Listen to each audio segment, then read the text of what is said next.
We're going to try to cover a lot of different things in this session, but we assume that people are here because you're either interested in hearing more about reimagining community safety, talking about sort of how do you do this logistically with some of the budgets that we'll get into. So we hope to be able to answer a lot of those things as we go along. But if you have any questions immediately, please feel free to drop that into the chat. I think I didn't quite introduce myself, but my name is Felicia Arriaga. I am the North Carolina Statewide Police Accountability Network Coordinator. I'll talk a bit more about our organization as we go, but I'm also an assistant professor of sociology. And so I will pass it over to Brandy so she can also introduce herself. So good afternoon, good morning, as Felicia said, depending on where you're joining us from. My name is Brandy Williams. I am the organizing director for Hip Hop Caucus. I am new to this role. I've been in it about, what month is this? 10 months now.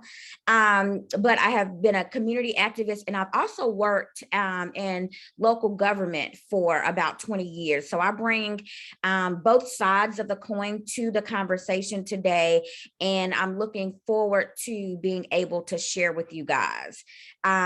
So you guys actually got a chance to see the agenda. That was not intentional. I was trying to let people in, and I guess I clicked the wrong place. But so now I want to go over the agenda with you and let you know what we're going to do today. We're going to start off with, so that we're all in the same place and we're talking about the same things and we have the same definition of what defunding police means for us. We'll have that conversation. Then we're going to talk about the history of policing in communities of color. We're going to talk about heart-centered leadership and what that looks like and why that's important as we talk about this topic in reimagining community safety. And then we're going to talk about how to create a defunded budget. And if there's time, we're hoping that we, during the process, we'll be able to have some questions, which is part of the reason we're asking you to put your questions in the chat now. We'll be able to do some questions and answers. But as Felicia said, we have a pretty tight schedule. So that said, I'll go ahead and get started with this conversation around defunding the police. So let's talk about what that really means. And so if you see me look off to the side, I have my notes here. So what we're talking about really is divesting funds from police budgets to non-policing. So things like community support, social services, youth services, housing services, education, healthcare. And so what we're talking about is taking that money and putting it into those things, because as Felicia and I were talking yesterday, criminality comes when needs are unmet. And so if we can meet those needs on the front end, we can potentially avoid the criminality on the back end. And so that's what we're talking about when we're talking about defunding the police. And so the values that go along with that, so safety is more than just policing. It goes beyond that. And its representation is not accountability. So just because you have people that look like me on your police force does not mean that they're going to be accountable for what we want and what we need as a community. Counselors, not cops. So we need people that are more compassionate, that are dealing with, again, the root cause issues of criminality, not just policing poor behavior, because that poor behavior stems from somewhere. And we need somewhere there's a sanctuary for all, transparency and action, and our struggles are one. So again, if we look at this as community and we're in community with each other and we're compassionate and thinking about it in that way, and we're compassionate from a human perspective, then we look at what's happening as in totality and how can we service and how can we serve the people. And then it's community control. So we're in control of what's happening with our people and what's happening in the community. So the community is in control, not one particular body. And then, rapid response. So we want to be able to respond to the needs as they happen. We're building capacity and we're researching. So we're constantly trying to understand what's happening in the community. What are the people's needs? What are they saying that they need? Excuse me. So those are that's where, when we're talking about defunding the police, we're talking about taking money and resources from the police budget to address critical community needs and building community and community capacity to address those needs. So I'm actually going to stop sharing right now and go to, so we have a activity that we want to do. It's a Jamboard activity, and Felicia introduced me to Jamboard, so I'm super excited about it. I'm going to drop the link to the Jamboard in the chat. So everybody go ahead and click that link and get that up on your screen. And I'm going to pull it up here and then reshare my screen. And then we'll get into the activity. And once you have it and you're ready, let me know. And I will do a little thumbs up. And once I see that thumbs up, then I'll know that we're ready to start this activity. And guys, please feel free to, we really want this to be interactive, which is part of the reason we took it out of the Netroots platform. We really want you guys to communicate, use the chat as much as you would like to, but feel free to have a conversation as well. So feel free. I see a lot of us in the document. Yay. So what we're going to do in this exercise is look at prison and police abolition, right? And so abolition is a way of seeing the world. It can be an organizing perspective, and it's a daily perspective.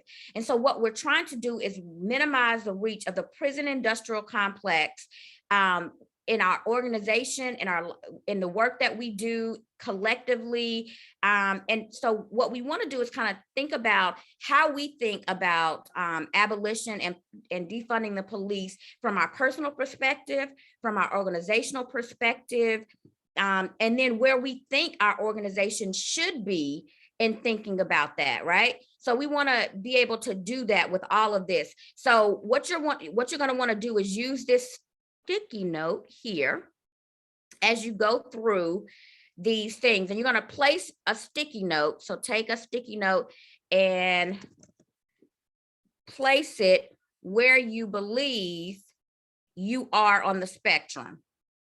Okay, so this is you, where you believe you are on the spectrum. And then you're going to go to the next slide and place a sticky note where your organization currently is on the spectrum. So this would be your organization.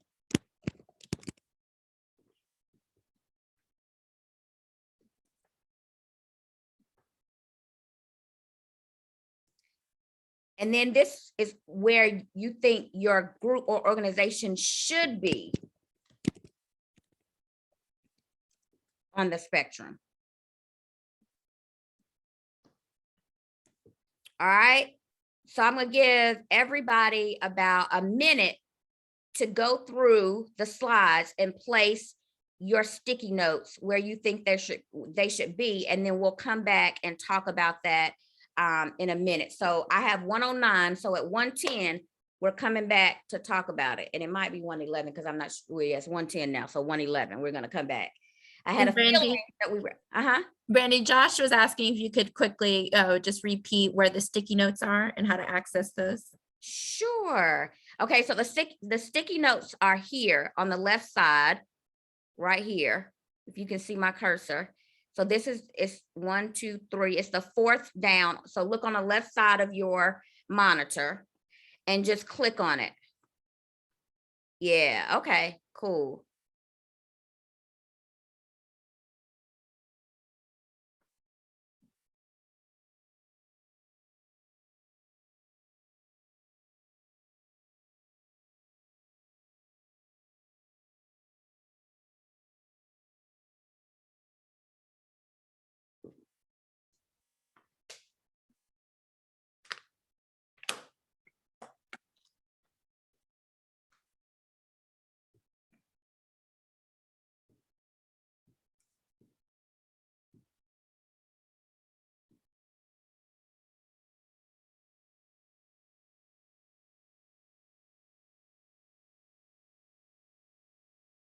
Love it.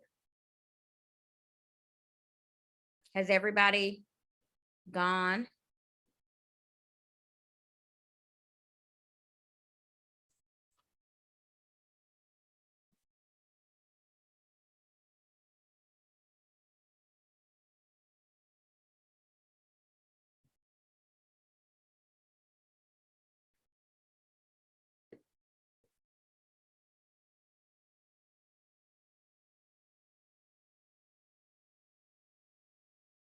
All right, so let's talk about this a little bit, and you guys can feel free to unmute yourselves so that we can have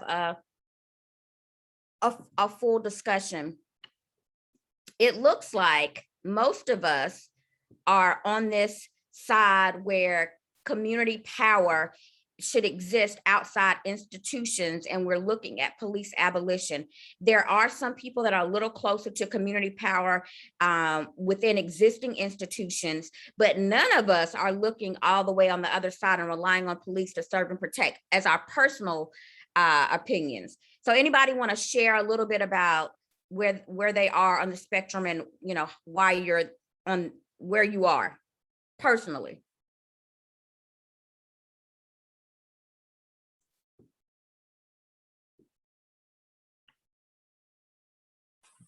Hey, thank you for holding this space. This is Joshua, and um, I want to be more towards the community power, resiliency, and understanding, but I haven't been a part of that movement directly. I was part of, I haven't been in the. I'm not personally impacted by, policing on a day-to-day basis. So I'm there in like my mentality and my spirit, but I don't know enough to really be fully centered on that. Mm-hmm. Thank you for sharing. Anybody else? And if you're just joining, we are doing an exercise on where we all fall and where our organizations fall in terms of policing and abolition. And we talked a little bit about what our common what we're talking about when we talk about defunding police, which is divesting resources from police budgets to put into community support budgets, because we really believe that criminality starts with unmet needs. And so if we can meet those needs on the front end, then we can reduce the need for policing on the back end. So we're having a conversation about that. So let's look at where our organizations line up and how that aligns with what we're thinking about for our own individual, how it aligns with our own individual thoughts. So, all right. So I see, so my organization, the caucus, we're definitely looking at community power outside existing organizations. And so I see that there's like a gap here, right? Like we're here, we didn't have anything, but there are organizations that are still here. So do you guys want to talk about that? Talk about, how do we reconcile where our personal belief is when our organizational belief is somewhere else?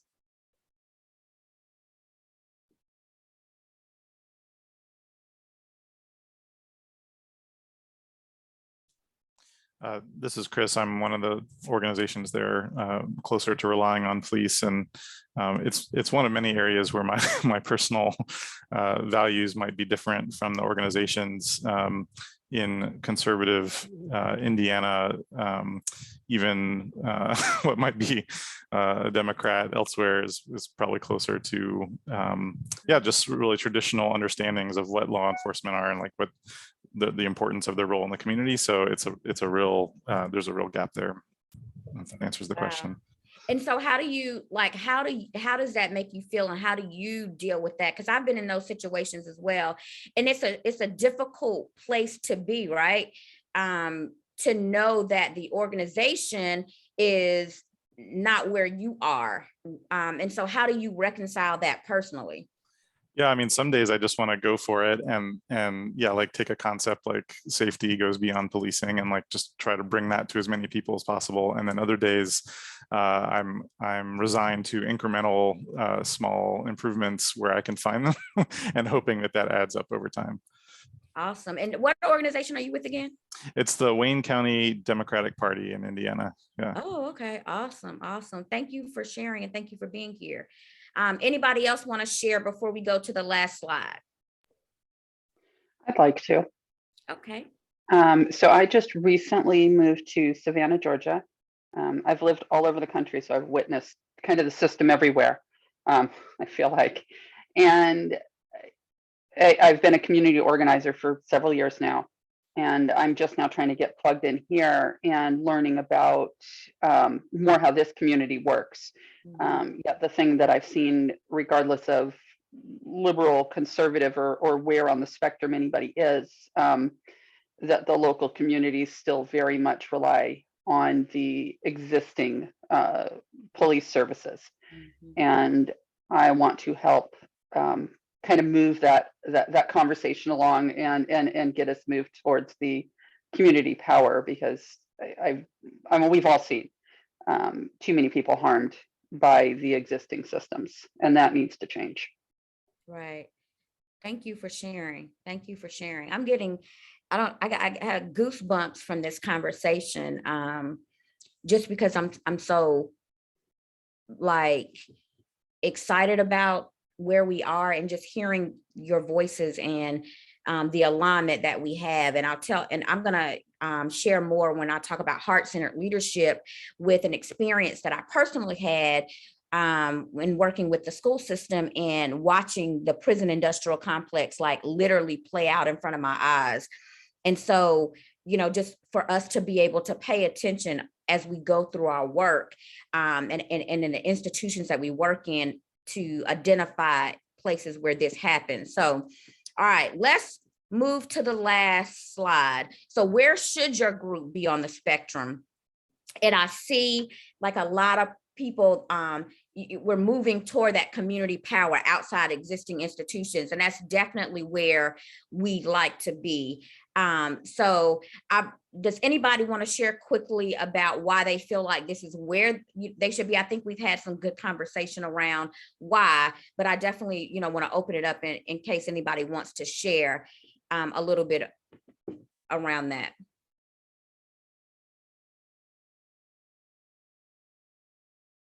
Awesome. Well, thank you guys. I'll pop back in. I'll pop back Okay. in just real quick. Yeah, just because I was actually hesitant. I didn't put anything up there for. I work for UFCW 21, we're the United for the Commercial Workers Union, and I was hesitant because, you know, the leadership structure, how, you know, we're democratically run unions. Our members have to determine where we go and how we move, and that can only go from what we did in the past by, you know, our union did lead the charge to get SPOG, the police union, out of our labor council. And so I know they're making attempts, and we have a racial justice advisory board, and we're endorsing candidates who have an abolitionist platform. And so there's intention, but then again, our members can come from extremely red, conservative, you know, about their money, not even with the union, but just about their pockets and their contracts, to people who are extremely out there canvassing and supporting the movement. So I just, you know, it's kind of hard for me. It's kind of hard to make a decision, but I'm glad this is available to us to kind of think through it. Awesome. Thank you. Thank you for sharing.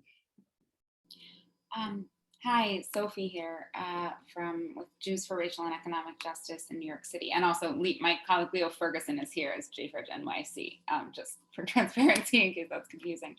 Yeah, I think, you know, we're really, I think, Leo, please correct me if you disagree with any of this, but, you know, I think we're like very much committed to abolition. But one of the things we bump up against a lot, especially, you know, organizing Jews, is questions about, you know, safety. And in particular, one of the questions we get a lot is around, you know, cops outside of synagogues, and which we like are not in favor of, but also kind of are constantly in this sort of internal battle of like, what do you tell people who are both, you know, carry trauma and are afraid, and it's not like the idea of, you know, a shooter coming into a synagogue is outside the realm of possibility, and like also it's less likely than, you know, the possibility of like police violence against either members of our own community or people who are in the area. So I think that's just kind of like one of the particular points of tension that we're wrestling with. Leo, feel free to disagree with any of that. No disagreement. Well, I'm going to turn this over to my co-host so she can talk about the history of policing. Thanks, Brandy. And are you going to share the slides, or should I share the next slides? You can share them. Okay. Thank you, Sophie, also for mentioning that, because I think that unfortunately, right, especially if we're working in communities, we often have this tension of what does protection look like, or what does safety look like? And I think that that's always an ongoing question, right? But that has to be based in community conversation. So I also say that we don't have like a one size fits all sort of way of thinking about this, but we're sort of at least going through our experiences and the folks that we work with and how they've sort of been able to navigate this. So I am going to drop this Jamboard link as well. And we'll come back to, I think, this question, Sophie, that y'all are grappling with as well. This is another Jamboard. We have a few different ones that you all are welcome to add, but in just a bit, I'll sort of go over a few different timelines here. But we also want this to be participatory because, as I think Joshua mentioned even in your introduction, Joshua, right? Like not necessarily being impacted by maybe the carceral state, right? Not all of us are coming with experiences of being impacted by the carceral state, but that doesn't necessarily mean some of these policies don't impact us, right? And so after sort of I go through a few different historical moments, I would like you all to maybe put in, if you think about an experience or something that even encouraged you to get involved, right? In sort of the defund movement or the divestment movement, what encouraged you to get involved? Because I think that that's also helpful for us to understand how long have folks been sort of in this fight? Is it sort of like historically, right? This is something that you've been warned of as you've grown up, right? I think we all sort of come to this work in different ways. And it's important for us to understand that, especially if we're interested in sort of working together, working across coalition spaces as well. So I will encourage you all as I go through, feel free to put a comment on if something resonates and or if something like during that time period is sort of what activated you to become a part of this movement as well. And I do also think, so Critical Resistance has this really great timeline that is in we'll drop a resource guide at the end. And I encourage you all to go to sort of Critical Resistance. They have this great timeline and you can sort of look through other pieces. I just pulled out a bit of these that resonate both with myself and with some of the work that my organization does. We're part of what's called the North Carolina Black Leadership Organizing Collective. And so much of the work that I started with this work, really thinking about it from an immigration enforcement lens, because my family is a mixed status immigration family. And so for me, that was sort of my entryway. But in sort of the process, I also learned so much more about sort of why we actually need to abolish the police, right? So it wasn't just sort of that there's this particular policy, which is really important, but also really meant that I needed to be sort of thinking deeper about sort of the historical trajectories of the carceral state. So here I just sort of have a few different pieces from sort of our early understanding of what the criminal justice system began as. We sort of adopted a lot of these models from sort of the European sort of formation of these things. Sort of we know that in the 1700s, and I think especially if you're from the South, which both Brandy and I live in the South, and so this is one that we continuously talk about, is sort of thinking about the role of slave patrols in sort of policing, particularly Black communities or enslaved populations, and what that meant for sort of communities on a regular basis during this time period.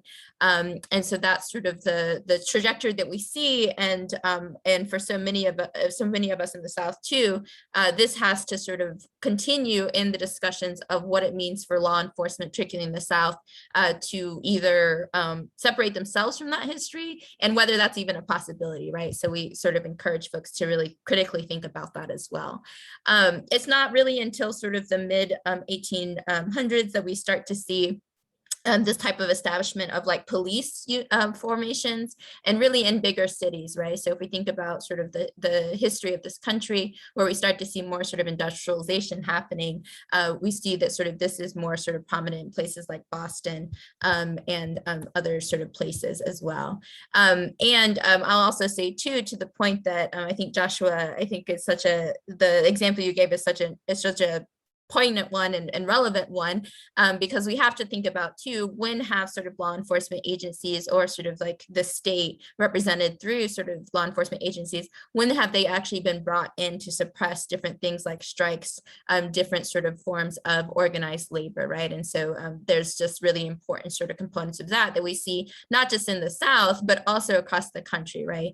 And so that's, for us, is super important that, and as Brandy mentioned early on, that sort of criminality, sort of who is criminalized and who is sort of subject to policing, changes with sort of those in power, right? And so we can imagine different instances across our history when different groups have been targeted by the police, right? And to that point, right, we also know that sort of in the 1950s and 60s, that we also have sort of strong federal sort of emphasis on trying to squash particularly Black-led movements across the country, right? And so that's important for us to also recognize that sort of policing has continuously, especially when folks have, I think, tried to rise up against sort of the conditions in our country, that there's been met with harsh suppression as well. And then I think the other piece here, which again, I think to Josh's point, the one sort of piece that I'm increasingly interested in is thinking about sort of unions and sort of the limitations, especially for pushing back against the police. When do we see sort of unions, and in at least North Carolina, things like sheriff associations, when do we see those sort of types of organized law enforcement actually be barriers to defunding, or even sort of reforms, right? Which we're not necessarily going to talk as much about reforms right in this session, but we recognize that many groups are working on reforms that are also being sort of pushed back, or at least maybe strategically navigated by the unions as well. So in the 1990s, unfortunately, we see, right, school districts began to at least incorporate their own forms of law enforcement, or at least encouraging more sort of law enforcement participation in sort of those institutions. We have obviously more sort of incidents across the country where people are recognizing that law enforcement are being used in sort of ways to suppress different uprisings. And then again, in sort of 2001, 2006, we start to see some of these more sort of under the umbrella of protecting sort of the country, we start to see things like the Patriot Act and other types of more sort of federal intervention that are at least on the face proposing to protect us as citizens or as people within the United States. But we also start to see that some of that has maybe detrimental impacts on our communities as well.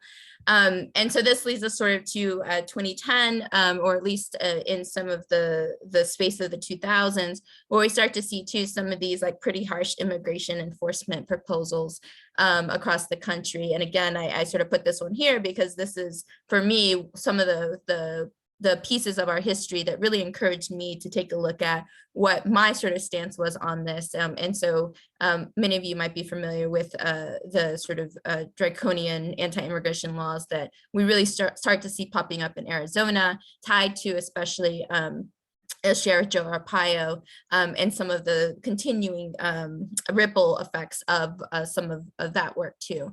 And so if you want to take just a minute or two to think about where do you fit into this timeline, or what sort of events actually maybe spurred you to this conversation, we would love to see your sort of sticky notes in here.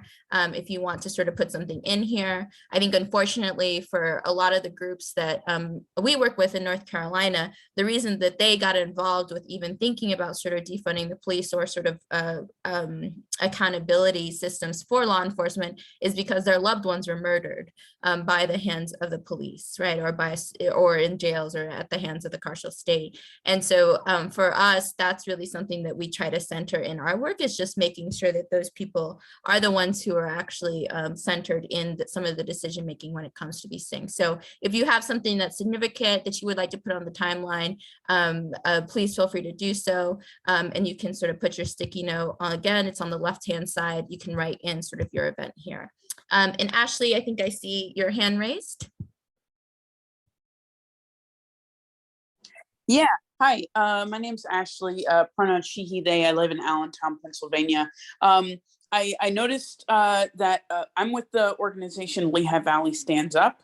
And one of our big campaigns is defund the police. And of course, we have to, like, in certain circles, we have to be like, oh, this is our Care Not Cops campaign.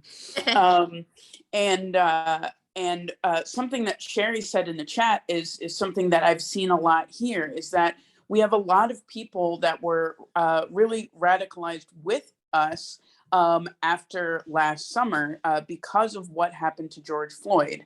And just as a note, like we try to avoid people saying things like, "Oh, back when George Floyd happened," because that's not the defining what happened to that man. So a lot of the, like, middle-aged and younger white folks really don't have those same issues that that we do as people of color when it comes to interacting with police, but they're on board, they're with us, they're gung-ho. And so some of the stories that we're getting are less about, like, oh, my family member went to jail, or my family member was harassed by police, because a lot of times that hasn't happened to them. And so they go off on like a second or third tier story. Like, oh, I heard that in this neighborhood, cops, beat a guy. But what we're focusing more on is their stories about what they want the funding from police to be spent on. And so, because that's something that more people can kind of join in about. For me, I'm a biracial Black woman, but my mom always taught us that we needed to have a healthy fear of authority, and that it was healthy to be afraid of police officers.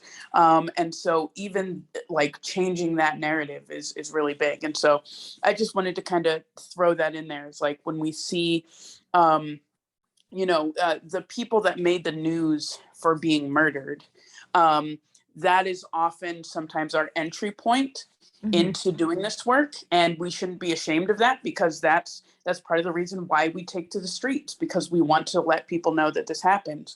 And like, find what your story is, find what makes it so that you are doing this work. And if that's because you want money to go elsewhere, then that's good. But I just wanted to bring that up. Yeah, thank you so much, Ashley. And I think it's important too, at least and I think Brandy would agree with this, that in the organizing spaces I'm in, we also think about it as it still needs to be Black led. And I think for, I think for, especially I work with different communities. I work in pretty rural parts of North Carolina too, that for white people, that's also a little bit challenging, right? Is to sort of maybe take a step back to think about, yes, we would love to hear sort of your ideas on investment. And we also want to think about sort of who should be sort of central to that framing, right?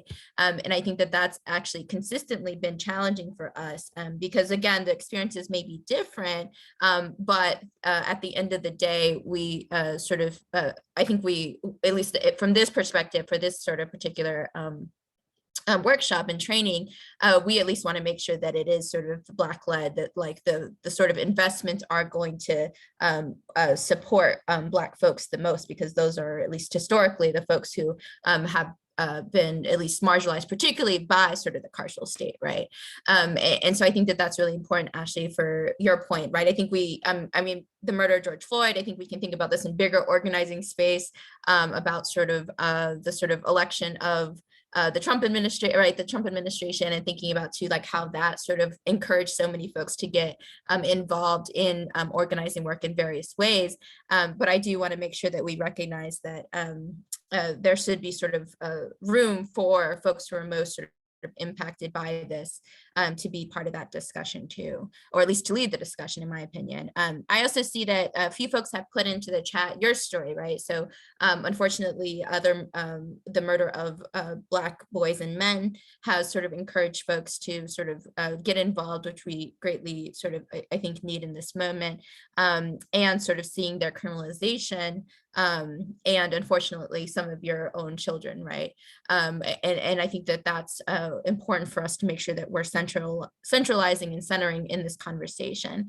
I also see this other one that someone put, running for local office, seeing how invoking supporting police could shut down any other conversation about community needs. I want to, because I wanted to hear, like, if the person who wrote that would share, I'd like to hear a little bit more about that, like what that looked like. Yeah, that was me. Was running for city council, and if anyone who's running, if an issue came up they didn't like, they could invoke, pivot to or invoke supporting the police, and that would negate the nuance of the discussion about use of community funds for other things. I also saw it often. We were in Mike Pence's district, and I watched him conduct town halls in our town, and he'd come in and someone would ask him a hard question and he would direct the conversation to, first of all, I just want to have, the law enforcement officers in the room stand up. Let's give them a round of applause. And by the time we were done clapping for, whoever had been assigned to guard the door at the town hall, the issue had been forgotten. So it was just a tactic used very intentionally, I think, to keep us from talking about the nuance of actual community needs. Wow, that's interesting.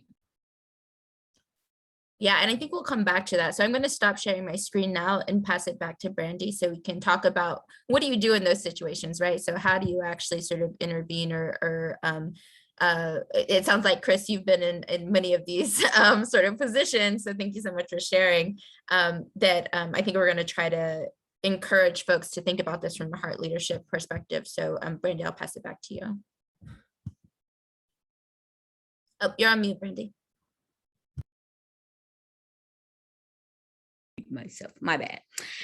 So let's talk about heart-centered leadership and what that really means. So when we talk about heart-centered leadership, we're talking about leading from a place of compassion, courage, wisdom, humility. Service is at the center of this, authenticity and transparency, and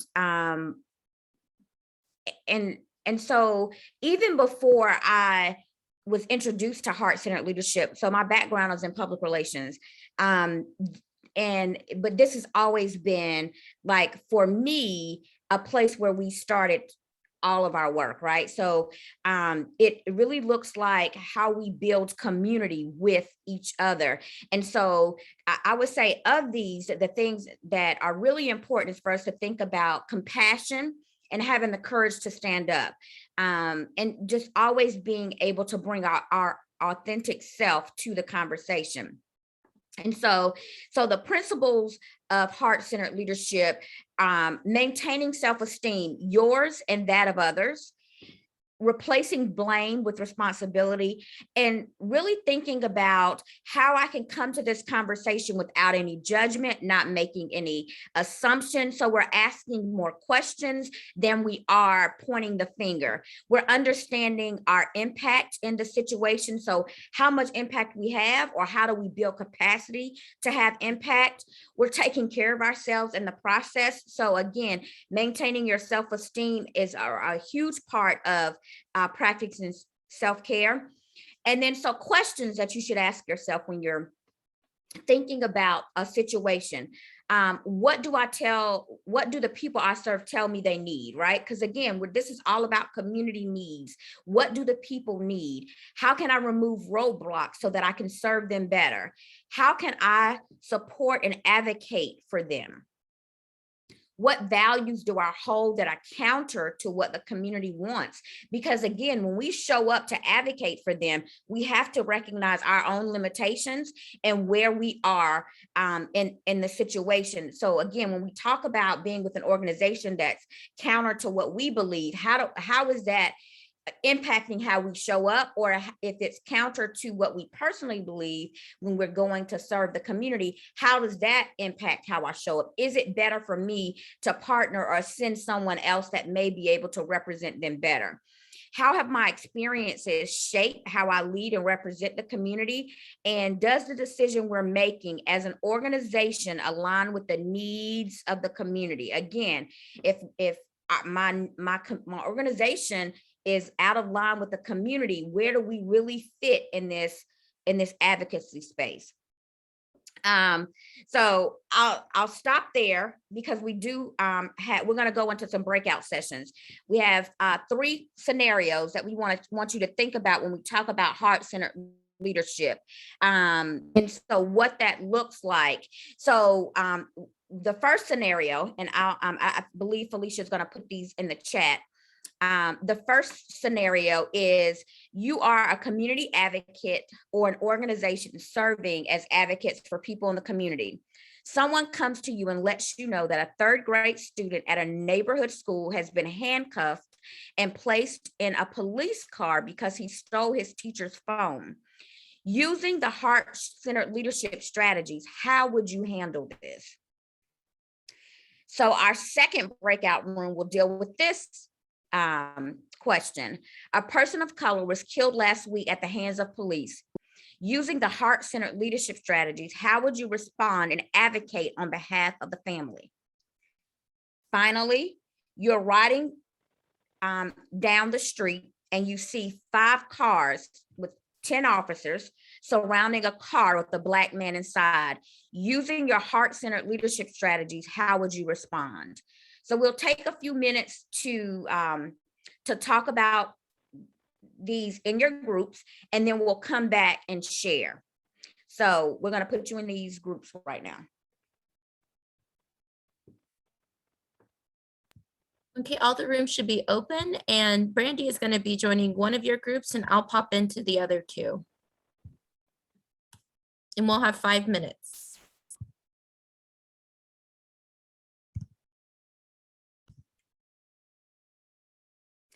All right, so thank you guys.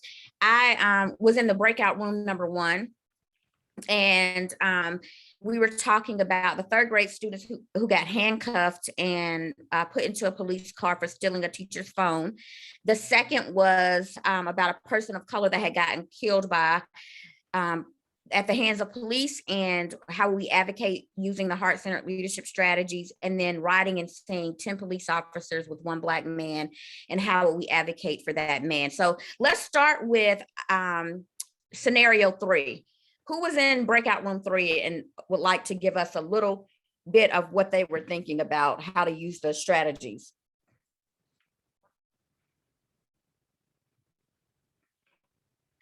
Joshua, Sherry, Joshua said that you are the representative.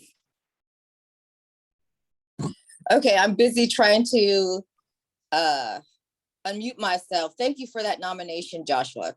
I appreciate it. So my name is Cherie Annika Vallejo, and I'm running to be the first woman Black chief prosecutor of the city of Los Angeles, which is actually the legal advisor and defender of LAPD. And what I shared with my group was that LAPD, most of the officers on the street have body cameras equipped. And that what I would try to do is to get as close as I can without being aggressively physically, because I'm a woman. And I would try to make what we call it as a prosecutor, making the record. So if you can see that the man is in distress or he's showing obeying the commands, I would verbalize that. Look, I don't think he's breathing, officer. You should be doing CPR. I would say things like, can you turn on the cameras? Are your body cameras on? Because even though our officers are equipped with body cameras, they're not always on, and they do have the ability not necessarily to edit them, but they can edit them by turning them on, and they can turn them off. I think that when you remain calm, but still present and are able to say, I have a First Amendment right to videotape, and if they try to push you back, to kind of confront them and say, we're in a public space, because a lot of the recordings are extremely helpful, because as we know, a lot of them can be contradicted, or a lot of the police reports that we've had can be contradicted with videotape that's later revealed. So this is very, very important that you establish as many facts in a record that cannot be edited. So and we talked about just, I think Mary Stevens raised the point that she would be very intimidated. And that's the point in our scenario. When you have 5 police cars and 10 police officers, most likely with guns drawn. I mean, I just got pulled over 2 weeks ago, and I'm a woman, I'm a mother, I'm a former prosecutor, and I put my hands on the steering wheel because I was scared shitless. So I'm sorry, I shouldn't curse, but apologize for that. And, you know, that's what we talked about, you know, that instead of using the phrase defund, which is very negatively received here, even though it's a very democratic state, you know, my platform talks about transforming the police. So I think that was most of what we talked about, Joshua. Did I miss anything? So thank you, Cherie, and I apologize for mispronouncing your name. That's my middle name is Cherie too. So it's spelled like Sherry Belafonte. And she pronounces it Sherry. But thank you so much for sharing. We're just going to share for that one, and just because of in respect of time. But definitely, I want you guys to think a little bit about heart-centered leadership strategies and what that really looks like. I appreciate that. I'm going to turn it back over to Felicia. Thanks, Brandy. Yes, so we got about 7 minutes, so we're going to fly through these last few slides. But again, we mentioned before we have these resources. Brandy, do you mind sharing the slides? We have these resources. They're also, we have a lot of links to them in our resources. So I'm going to go through a few of them because we also know that you all wanted maybe some tangible ways to think about sort of budgets. Where do you find some of that information as well? Even though I know so much of this conversation is really based in our discussions with each other, right? We don't ever sort of suggest that you think about the budgets without actually talking to folks in your community, which I'm sure that probably seems like a duh thing, but I also think that unfortunately we have folks who maybe propose things that aren't necessarily based in community strategies or sort of community input, and that's, I think, not the approach that we take whenever we're talking about this. But let me see. I will share if that's okay. Sherry, you don't see it? No, we don't see it. Oh my goodness. Hold on. Let me see what's happening. I think it's okay. I've jumped back in. So excuse the short pieces or the sort of run through here. So I also just want to let you know, and I put in the resources a link to some of this information. This is from defundpolice.org, but there's a bunch of places across the country who are moving in this direction, right? So we know that there's plenty of different sort of strategies for thinking about sort of defunding the police, that are some that are based in sort of more sort of direct action, but also other campaigns that are more focused on maybe working alongside sort of the city and the county to decide some of these things. Whenever we're talking about sort of local budgeting, we also want to make sure that folks understand that these are questions that you should be leading with, right? Who decides on how budgets get made in the first place? How do they get implemented, and who monitors what's actually happening, right? So I think often we don't sort of take that approach of monitoring where those allocations are going. Often with the groups that we work with, we also encourage them to start early to get invested in the process. In North Carolina, at least when we do local budgets, this typically means starting to have some discussions with local electeds around sort of December, January. Our fiscal year runs from July or early July to sort of the end of June. And so we encourage folks to start sort of having those conversations early on to be able to get on sort of the agendas of local electeds to do that. And then some other questions that we often lead with as far as like who's taking responsibility for those things too. In North Carolina, at least, this may be a little bit different for your locations. We also encourage folks to think about what are sort of mandated for sort of the city and county to provide to its community members, and then what are other things that are optional types of ways to provide these things.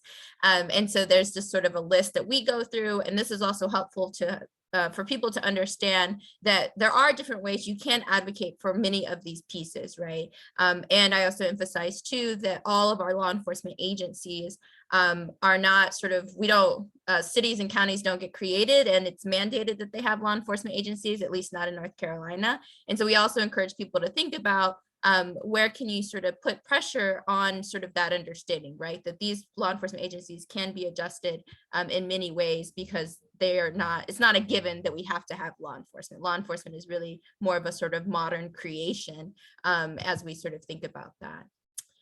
When we've done this before with local electeds, we also want to encourage those folks to think about where do you actually get community input in the whole entire process of budgeting, right? So it's not just whenever we're creating the budgets or whenever sort of there's like, we really need this sort of response from community members, but really it should be much more of a process of budgeting for equity, where community members are engaged in the entire process, right? We often see this, especially in communities where people are doing more things like participatory budgeting, but we also encourage folks to think more broadly about what does the sort of budget participation look like at their local levels. This is just a quick example of some of the budgets that you may look like. If you've never seen sort of a budget, this may not be sort of the most sort of helpful for you, because a lot of this does take a lot of time and effort to look at our city council and county commissioner budgets to really start to look at where actually do we think that there's more being spent on things that we don't necessarily want there to be, right? And so we often sort of encourage people to look at sort of employees, right? So how many employees are sort of in the law enforcement agencies? Where are they spending a significant chunk of their money? And so there's just different ways that you can go about detailing those things. And some of the resources we provide really provide a lot more sort of focus on these pieces too. So we're going to go over a few of those, but I also just wanted to give you a few examples of different efforts that we've undertaken to actually start to get a sense of not just the local groups that we work with, how much spending is happening with their police departments, but also what it looks like comparisons across different cities. So we've been fortunate to have some law school classes, both at UNC Chapel Hill and at Duke, to help us in assisting gathering this information for our community groups to then run campaigns. And so this is just a little bit of that information. And then I think the last sort of some of the pieces that I'll sort of end with here is thinking about, again, what do people actually need? Right. So I don't think you can sort of recommend budget changes or sort of investment in community without actually be grounding in the community. Right. Because then what ends up happening is that you actually don't have support for some of the things. Right. You don't have support for making changes to the law enforcement budgets. We also sort of encourage folks to think about the long-term trends. Right. And the biggest sort of long-term trend that I think people forget is that over time, actually crime across the United States and across our history has declined, right? But we continue to see the police budgets and law enforcement budgets increase, right? And so we have to sort of grapple with why is that the case, right? And I think that that's sort of the ones where making these comparisons is super helpful for making a local case for these things. We also encourage folks to think about comparing the two other budget areas, right? So one of the sort of biggest ways that we think about this, right, is like if there's not money going into things like education, but there's always money going into law enforcement, then maybe the priorities are not there, right? Or at least like we think about sort of our budgets as moral documents. And so what does that say about the morality or about sort of what the community is invested in if we don't actually see sort of those comparisons that we want to see in the communities in the first place? This is just another example, because one of the things that I think we do have and we've seen is like the increased focus on budgets across the country. And unfortunately, so many of these like databases that you can type in and sort of see the breakdowns for your city and county budgets, they're really focusing on some of the biggest cities, right? And at least in North Carolina, we can sort of see some of this breakdown where maybe a large sort of policy group has looked at our biggest cities like Charlotte, where Brandy is, or Raleigh or Durham, but we don't actually get to see the specifics for smaller communities. And so one of the things that I've seen is that these the sort of budget and policy institutes for different states have really started to sort of dig into this for localities so that we can actually see this for smaller communities, which I think is one of the ways we are going to be able to move forward, is being able to get this information for some of our smaller communities who where the sheriff or where sort of the police have such a stronghold on the community too. And I think that that's really important for us to sort of dive into at this point too. These are all tools that we have links to in our resources. And I think that I'm happy to sort of answer questions about some of them because I think there's a bunch of different pieces that can help in your campaigns. So thinking about what I mentioned before is if you want to invest more in education, this pricing public programs worksheet has a great way to put in there how much it would cost to say take a certain amount of money from the number of officers in a police department or a sheriff's office and put that into, say, a new education program. And Mary, I'll come back to you in just a second if that's okay, because I see you came off of mute and hope and maybe you have a question. So I'm just going to wrap up there. I know that there's been some things in the chats as well, but I'm going to stop sharing. And Mary, did you have a question? Yeah, I wanted a link to the resources. Yep, and Brandy, I think, is going to help us out with that. We have a link to a bunch of those things, and then I think we can maybe drop in the chat. So this is our Zoom link, so I think we don't necessarily get kicked out, but I know that there's probably more sessions at 12 o'clock. So I'm happy to stick around for a bit, Brandy, if you want with folks, but I know people maybe have some other commitments too. And we can't hear you, Brandy.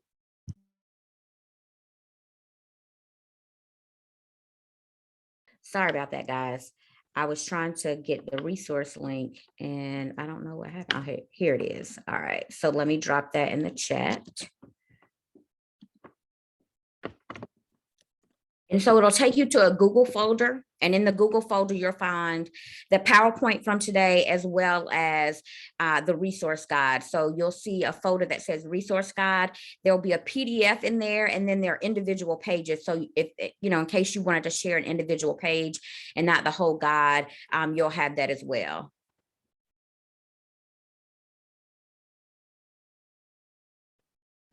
And I see a lot of great Thank you, Sophie. Comments in the chat too. And yes, and we're open. We put our contact information if folks have additional things. Jessica, thank you so much for lifting up this the Angelo Quinto Act. Sorry if I mispronounced that. And I think the other things, yeah, and Brandy and Rochelle, I'm also happy. I think we're both happy to sort of assist. One of the great things about working with like the law school classes is that we have material ready for sort of these conversations. And one of the things that the law school students, we've made that partnership through Law for Black Lives as well. And so I think sometimes, I think folks mentioned this before a little bit, right? I think people think about sort of these conversations about defund as being like activists over here who are more radical. Whereas I think sometimes the divest invest language can be a little bit sort of easier for people to digest. But I do think that we have at least some input, especially from folks who are sort of in the legal space, in budgeting spaces, who are interested in really thinking about this a bit more. And I don't know sort of if that is helpful. Ashley, or sorry, I forget who put that in there.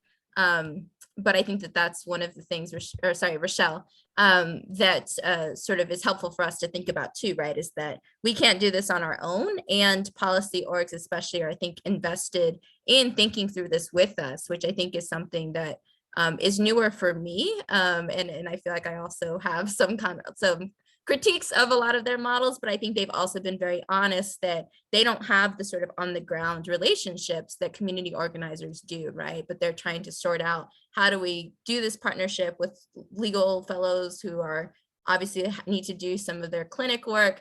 How do we do this with sort of policy folks who this is their job, right, is to figure out what the local impact is, and how do we sort of bring those different areas together as well? So I think that these are all important ones too.